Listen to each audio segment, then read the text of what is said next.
Jonesy and Amanda. Jam Nation. We have had the pleasure of chatting to our next guest many times over the years, and I'm so thrilled. Keith Urban is here in the flesh. He's got a new album called High. Yeah, in the flesh.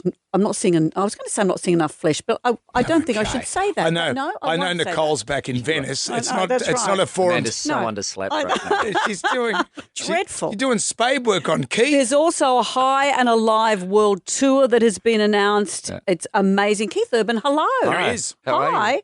Can I ask you, Amanda. speaking of your amazing love story with Nicole, you met at G'day Australia. Is that what it was called? G'day, LA. G'day LA. Yeah. If you hadn't both been there that day, would your paths somewhere have inevitably crossed, or maybe this Yeah, incredible probably. life story wouldn't have No, happened? I think it would. Yeah? Are you a believer in fate, or do you think as two Australians it would have happened?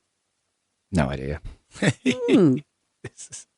just often think that if you weren't at that event, maybe you don't have the same friendship group, it may never have happened. Well, Never know. You but never it's- know. It's fate. It's the universe. Anyway, You'd moving like on. to think so. You'd like to think so. But look at you, this world tour. This is fantastic. This is the stuff you dream of, isn't it? Really? Yeah, it's nice to get back and Yeah. actually play finally. I mean, worked on this record for a couple of years, so it's great to get it out and be able to come back and play. What are some of the motivations behind the songs? Did you have a theme? What would No, not really. I made a whole album and scrapped it in 2022. Started again and ended up with this record. So I'm very happy that I bailed on the other one. Gee, that takes guts. At what Yeah, it point did you did. say, this isn't right? I felt like I punched myself in the guts when I made the decision, but I've never done it before. Right. But it's never happened before. So I just got to make the record I got to make, and I'm glad that this was the one I waited for. How far along the journey were you when you decided to scrap it? Was like you went up Finished. So record cover, everything done. Yeah, 13 tracks. Didn't have the record cover, but it had the name 615, which is Nashville's area code. 13 tracks. Here we go. And I went in and played it for my team. I got 4 songs in and I just hit stop and I went, this is not it. And I was just, it's like a gut punch. Wow. It's a weird thing. Like when you play music for somebody and that's the first time that you get a reaction, and maybe not this reaction from the people listening, but my reaction to how I feel playing it for them. I hadn't played it for anybody. So it was just a dreadful feeling. And I went, let me just step away right now. I'm going to go back to the studio. And did any of those songs make it onto the new one? 4 of them did. Yes. Oh, good. Yeah. There was 4. There's 4. It wasn't like they were bad songs. Everything was just a bit too same. Because I recorded them one at a time. And when I put them all together, that was the first time I realized, Yeah. these are great individually, but as an album, it just was too linear.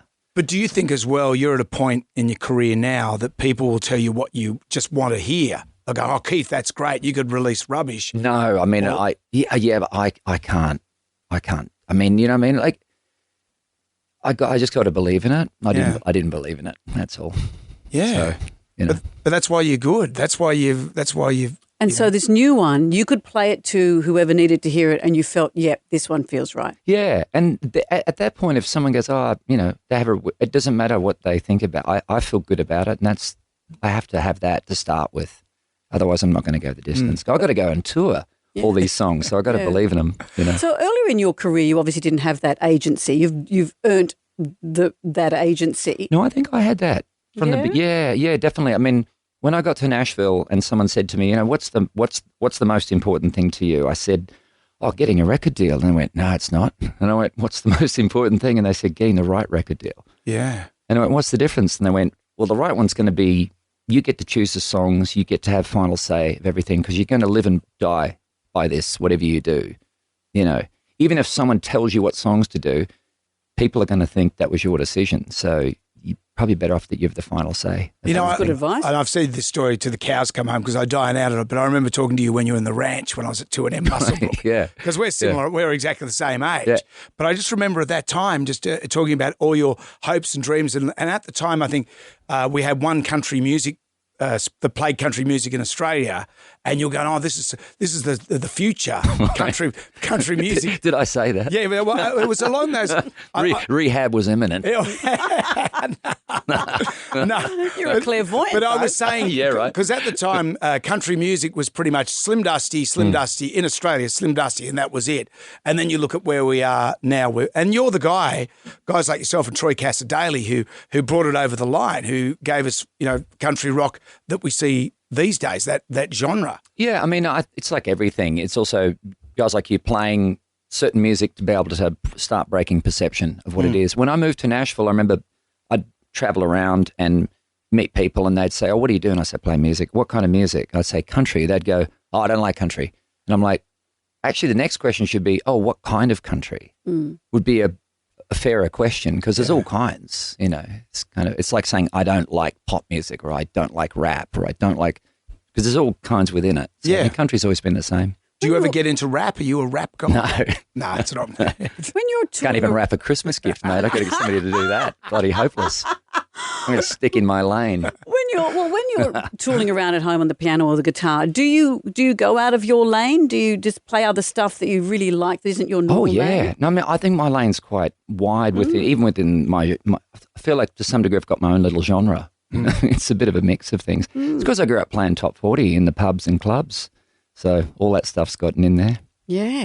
God, imagine going back to those days. But would you, if you could pick one early show to smell and feel again, what would that be? I don't know that smell, Amanda, but sticky carpets. Yeah, that's right. Hose out the venue at the end of the night. Yeah. Oh, mate. Oh, my God, all those gigs. There's so many gigs in Brizzy I used to play. But I played one down here was it Springfields? Was that the name of the place? Yep. In Sydney? A nightclub? Back in the day. Yeah. Yeah. Well, Sydney, this was like, when I was a kid growing up, you'd go and see the Angels or Midnight Oil Right. or, any or Chisel or any of those bands just on pub corners. Now you go and see tribute bands Right. playing the Angels, Midnight Oil and Cold Chisel at the various pubs. So the bands are coming back into the pubs, albeit not as big as what they used to be. Yeah. Oh, it's a different world, And you're able to create the intimacy in a big stadium. I don't know how you do it.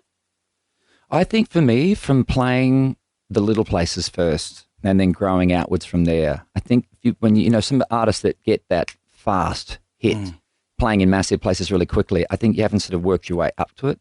Some are really good at it, but most tend to feel disconnected. Yeah. You Yeah. And hear with the people call for like the mixed grill during one of your... number 26, your palmy's ready. Someone's got their lights on. Totally. Well, Keith, it's always great to see you in the flesh, mate. Good luck with the tour. Thanks, Jones. It's the High and Alive World Tour. Tickets are on sale from 1 this Friday, the 13th of September. Woo! Nothing can possibly go wrong. That's right. Except for me saying possibly. Keith, thank you. My pleasure, mate. Nice to see you. You too, Amanda. Lovely to see you. Yeah, always.